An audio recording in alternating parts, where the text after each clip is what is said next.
Cake कटवा बाटे सूजी के मनवा NX Music Studio गया। केक कटवा बाटे सूजी के मनवा आइल बड़ा दिन सब झूमा नाचा गावा हो। आइल बड़ा दिन सब झूमा नाचा गावा हो। केक कटवा बाटे सूजी के मनवा हो। डीजे मंगवा सब ठुमका लगावा हो। आइल बड़ा दिन सब झूमा नाचा गावा हो। केक कटवा बाटे सूजी के मनवा हो। डीजे मंगवा सब ठुमका लगावा हो।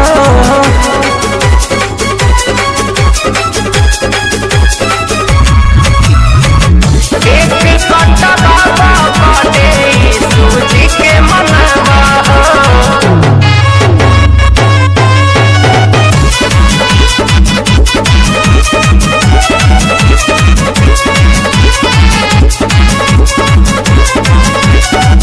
केक कटवा बाटे सूजी के मनवा आज हुए के दिनमा प्रभु जी बैतलम में जाना में शोध भइल धरती आसमान में ना।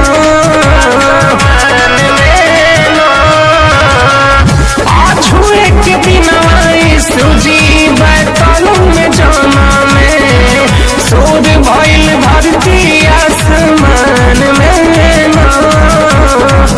मरियम के लाल से आशीष सब पावा हो। मरियम के लाल से आशीष सब पावा हो।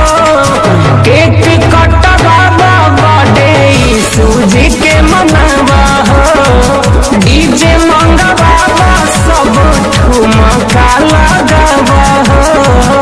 आइल बड़ा दिन सब झूमा नाचा गावा हो। केक कटवा बाटे सूजी के मनवा हो। डीजे मंगवा सब ठुमका लगावा हो।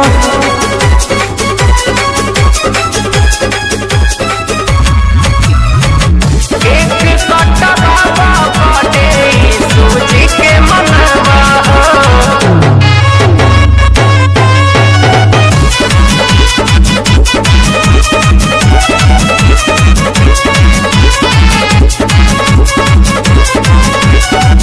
केक कटवा बाटे सूजी के मनवा साजन बाटे चाच देखा लगे मन भवन। आज हुए के दिनवा ये भैया होला बड़ी पावन। होला बड़ी पावन साजन बाटे चाच देखा लगे मन भवन। आज हुए के दिनवा ये भैया होला बड़ी पावन। झूमा नाचा गावा सब खुशियाँ मनवा हो। झूमा नाचा गावा सब खुशियाँ मनवा हो। केक कटवा बाटे सूजी के मनवा हो। डीजे मंगवा सब ठुमका लगावा हो। आइल बड़ा दिन सब झूमा नाचा गावा हो। केक कटवा बाटे सूजी के मनवा हो। डीजे